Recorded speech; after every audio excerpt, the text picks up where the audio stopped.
Você acredita que o mundo que você conhece existe exatamente como você conhece?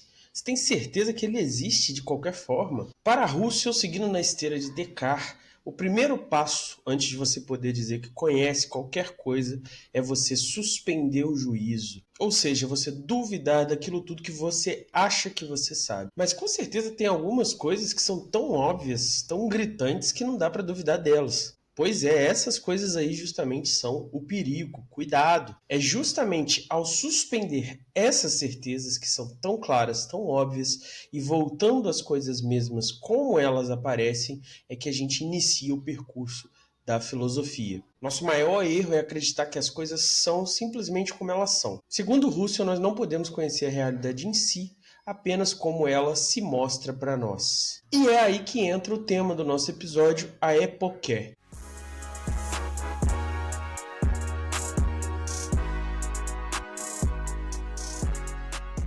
Com esse tema, voltemos às coisas mesmas, a escola de filosofia fundada por Russell nasceu no fim do século XIX, a fenomenologia. E ela infundiu a filosofia com um gás impressionante. Diversas outras ramificações deram fruto a partir dessa semente, inclusive em outras áreas, como por exemplo a psicologia e os estudos de religião. A ideia é simples e ao mesmo tempo radical. Não basta olhar para as coisas de maneira superficial. Ao tentar entender os fenômenos, nós precisamos buscar o sentido daquelas coisas que aparecem para nós. Essa é a grande virada do Russell em relação ao positivismo. Enquanto eles viam o conhecimento como um mero acúmulo de fatos, e que a observação desses fatos é o que a gente pode fazer, ou seja, a verdade são só esses dados aí que a gente coleta, para o Russell o que está em questão aqui é entender o sentido desses fatos, desses eventos, desses episódios que em si só não dizem nada. Então a questão aqui é como eles se apresentam para a consciência. Porque tudo que nós conhecemos como algo apresentado à consciência. Esse movimento de valorização dos fenômenos como algo para a consciência começou por causa do mestre do Russell, o Brentano, que tentou explicar a consciência como algo intencional. Mas calma aí. Intencional aqui não quer dizer de boas intenções, quer dizer no sentido medieval escolástico do termo, voltado para algo. Isso quer dizer então que não existe uma consciência pura. A consciência é como se fosse uma atenção. Para existir consciência, ela tem que estar consciente de algo. Disso a gente pode tirar então que cada ato que acontece na minha consciência, cada ato mental, ele está direcionado para um objeto. Então algo se mostra à minha consciência e os meus atos mentais são os atos que eu direciono nessa atenção a esses objetos. E é justamente aí que surge a fenomenologia, não como uma simples descrição do conhecimento, mas também como um método. E é por isso que a epoqué vai ser importante, porque ela é o início desse método. E o método fenomenológico está buscando capturar a essência desse fenômeno para poder então revelar o sentido das coisas. Então esse método vai guiar a nossa consciência na medida que ela capta essas essências e busca dar sentido para aquilo que ela está captando. E as duas grandes ferramentas desse método são a intuição eidética e a variação eidética. Eidética aqui vem de eidos, que é o termo lá do grego antigo que era usado por Platão para falar da forma, da essência, é de onde vem a nossa ideia de ideia. Mas o Russell não é platônico, não. É só porque usando esses termos destacados, assim, especialmente latim, grego, você consegue diferenciar bem o que você está falando das outras palavras da língua comum. Então o pressuposto do Russell é que nós temos essa capacidade de superpoder de captar a essência de um fenômeno. Então, mesmo que observando um fenômeno, todas as características particulares dele mudem, eu consigo captar aquilo que permaneceu o mesmo, ou seja, a essência da coisa. Então, um exemplo aprovado por 10 a cada 10 professores de filosofia, a cadeira. Eu posso ter uma cadeira de madeira, de plástico, de metal, uma cadeira grande, uma cadeira pequena, com 3 pernas, com um eixo com rodinha, com 4 pernas, uma cadeira maciça, uma cadeira vazada, não importa. Variando todas essas coisas, continua sendo cadeira. Essa minha capacidade de ver essa variação e ainda assim perceber que aquilo ali permaneceu sendo uma cadeira é parte dessa intuição eidética. E é usando isso que o método fenomenológico vai buscar a essência. Então, qual é essa coisa que permanece? Percebe como aqui a gente está vendo uma inversão do empirismo. No empirismo, primeiro eu observo essas variedades de cadeiras e aí eu abstraio um conceito de cadeira. A gente poderia dizer que essa ideia de cadeira empirista é quase um hábito. Eu vi várias cadeiras e aí construir essa ideia de cadeira. Aqui no Husserl não é assim. Não é olhar para as cadeiras que me permite construir o conceito de cadeira.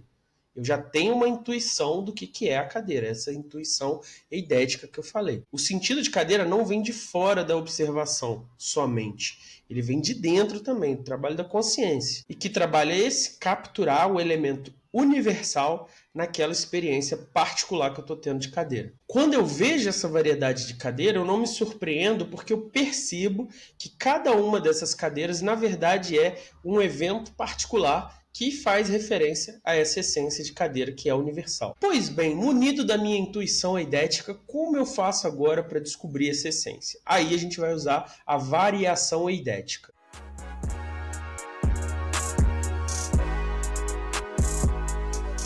Se você está aqui porque você é candidato do PISM-3, esse vídeo aqui é para todo mundo, mas especialmente para os candidatos de Economia, Administração e Ciências Humanas que vão fazer PISM-3 na UFJF.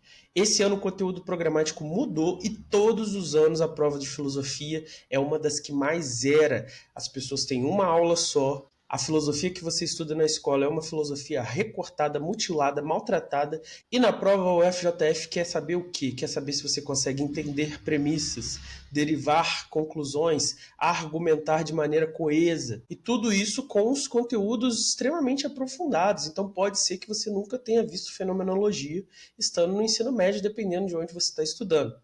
Mas calma aí, se você está aqui, quer dizer que você está no caminho certo.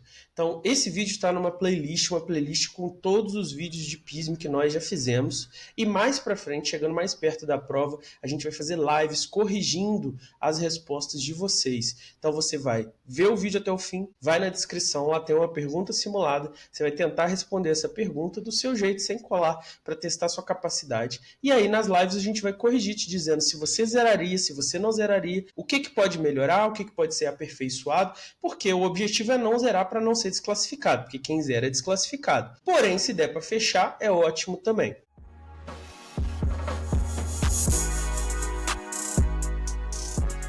Pois bem, variação eidética é um exercício muito simples que, na verdade, não começou com Husserl, mas com Descartes, que foi inspiração para o Husserl. Esse aqui é um vídeo mais didático para candidatos do vestibular, mas no futuro a gente precisa falar de fenomenologia, que é uma das correntes recentes mais importantes que tem. E o Husserl começa na matemática e vai vindo para a filosofia e vai estudar essa galera de peso, Kant, Descartes, que vão impactar muito sua obra. Então, lá nas meditações, com outro objetivo, o Descartes pega um pedaço de cera e fica imaginando que se ele aproximasse aquele pedaço perto do fogo, ele ia derreter, ia mudar de cor, ia mudar de textura e por aí vai. Inspirado nisso, o Husserl vai imaginar esse método, a variação eidética, onde eu pego um objeto qualquer, a cadeira do exemplo anterior, ou uma árvore agora, e eu faço variações tentando testar o que é acidental, ou seja, o que eu posso mudar naquela coisa, e o que é essencial, o que eu não posso mudar, e se eu mudasse, eu deixaria de ser aquela coisa que eu estou buscando, a essência. Uma árvore sem folhas? Existem no mundo árvores sem folhas, épocas do ano que as folhas caem no norte do planeta. Se eu tiver um tronco escuro, claro, existem árvores de todas essas tonalidades de tronco, então isso também não é essencial. Então aumenta o tamanho, diminui o tamanho, coloca fruto, remove fruto. Tudo isso continua sendo árvore. Copa fechada, copa vazada, continua sendo árvore. Agora, se eu remover a vida, continua sendo árvore? Uma árvore sem vida é uma árvore? Tem coisas de madeira aí. Esse armário aí, por exemplo, podemos dizer que é uma árvore sem vida? Então, se perder a vida, vira madeira, correto? Se for um ser vivo, vegetal, mas sem enraizamento, é outro tipo de planta também. Se não tiver ramos e raízes, é uma árvore. Se eu tirar aquele tronco principal e for só raízes e copa, virou uma espécie de arbusto. Então eu vou fazendo esse exercício mental de ir variando as coisas e testando o que pode e o que não pode. E aí no final eu vou captar a essência dessa coisa, a árvore, e vou poder distinguir ela de outras coisas. Então aqui a gente teria chegado numa resposta mais ou menos assim. Um ser vivo, enraizado no solo, que se eleva a partir de um eixo principal, né, o tronco, e se organiza para o alto, numa copa, né, e embaixo também se organiza, que aí seriam as raízes. Isso é claro ao longo do tempo, porque senão a gente buga completamente, já que começa uma sementinha, faz o brotinho e depois só vira árvore. Cada uma dessas coisas que eu destaquei aqui é super importante para você entender o que é uma árvore. Sem uma delas, não é mais uma árvore. Então eu variei mentalmente aquilo que eu capto, percebi o que poderia mudar, fui descartando isso da minha essência e agora, através da variação, eu cheguei num núcleo duro. Esse núcleo não pode variar. É isso que é captar a essência através da variação eidética. E por que isso é importante? Porque no caso da árvore é muito fácil, mas e no caso da justiça, do bem, da solidariedade, do altruísmo? Qual a diferença de solidariedade para altruísmo? As coisas já vão ficando um pouco mais complicadas, um pouco mais emboladas. Para entender esses fenômenos mais complexos, eu preciso abrir mão dessa certeza. Porque, por exemplo, se eu fosse um brasileirinho e simplesmente assumisse que árvore é o que eu conheço como árvore aqui, eu ia ter um conceito extremamente restrito de árvore, que não ia comportar tudo que tem por aí. Essa certeza prévia nos impede de realmente ver as coisas como elas aparecem para a nossa consciência. Então, o meu primeiro passo ao usar esse método é suspender os meus julgamentos, suspender os meus juízos, suspender aquilo que eu acho que eu sei sobre a realidade. Então, eu vou dar um passo para trás e vou questionar tudo. Você já deve ter vivido alguma experiência assim que você teve certeza de algo e depois descobriu que aquilo era infundado, era falso. Especialmente nas relações humanas é muito fácil ver isso. Então eu e o Rodrigo temos um amigo, Luizão, que era muito ressabiado. Ele ficava achando que as pessoas odiavam ele. Então, por exemplo, tinha um professor que a gente sabe que adora o Luizão, que o admira muito, e ele achava no começo que esse cara aí não gostava dele. Não tinha por que achar.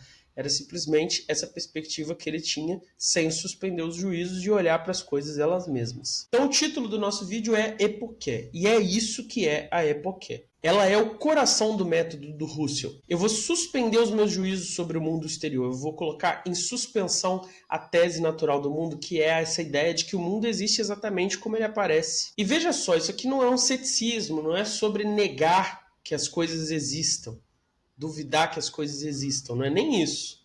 É simplesmente, ao estar na atividade intelectual de buscar a essência de algum fenômeno, suspender todos os seus juízos e olhar para a coisa tal qual ela se apresenta. É por isso que o lema lá era voltar às coisas mesmas, lembra? Se você se envolver primeiro com uma certa crença, uma certa opinião, uma certa visão de mundo, você vai ignorar evidências, você vai ignorar certas formas de manifestação e por aí vai. Você acaba se perdendo nos pressupostos e em generalizações apressadas. Apesar da fenomenologia ser um método filosófico de buscar a essência das coisas, ela é útil também nas ciências.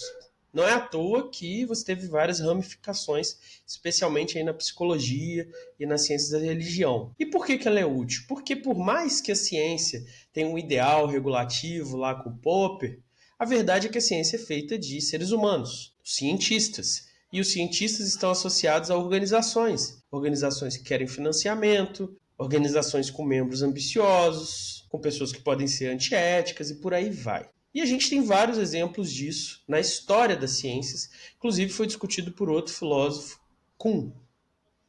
Mas qual é o ponto do meu exemplo aqui? Durante milênios, a tradição de descendência aristotélica afirmava que corpos mais pesados caíam mais rápido do que corpos mais leves. Essa certeza era tida como óbvia. Ninguém duvidava disso. E esse aristotelismo estava completamente infiltrado em todos os ramos da ciência da época. O Galileu, muitos anos antes do Husserl, em vez de simplesmente acreditar, ele colocou todos os conhecimentos que ele tinha em suspensão e começou a pensar nas coisas tal qual elas apareciam para eles. Então, estou falando aqui de um fenômeno físico. Ele observou as coisas caindo, fez experimentos e chegou a conclusões diversas. E ele percebeu que esse movimento não dependia de peso, mas de outras coisas. E junto com outras coisas, foi isso que abriu o caminho para a revolução científica. Então, eu não vou aceitar o que se sabe, eu vou suspender meus juízos, vou fazer um experimento, vou fazer uma variação eidética e vou descobrir novas coisas. E eu coloquei a Epoché no final do vídeo, mas a função da Epoché é simplesmente colocar em xeque a nossa experiência da realidade e te lembrar que o fundamento da sua experiência da realidade é essa consciência, que é uma crítica direta àquela visão positivista que eu falei antes. O sentido das coisas se revela no modo como os fenômenos aparecem à consciência. E é isso que a Epoché vem mostrar pra gente. No início do vídeo eu te perguntei se você tinha certeza que as coisas existiam como elas aparecem para você. E a ideia aqui do método husserliano é que a gente não precisa ter certeza disso de antemão. A gente pode duvidar, inclusive, disso, desde que nosso segundo passo seja olhar para as coisas tal qual elas aparecem a nós e, a partir disso, entender melhor essas coisas. É isso que ele chama de epoché, e é isso que vai libertar o nosso olhar das nossas crenças pré-existentes. É aí que começa a verdadeira filosofia, nesse gesto radical. É isso por hoje. Se você gostou, curte o vídeo, compartilha com outras pessoas, especialmente se você conhece alguém que vai fazer PISM 3 Filosofia para a área de administração, economia ou humanas. Deixe seu comentário elogiando, criticando, respondendo, qualquer uma dessas nos ajuda. Tchau, tchau.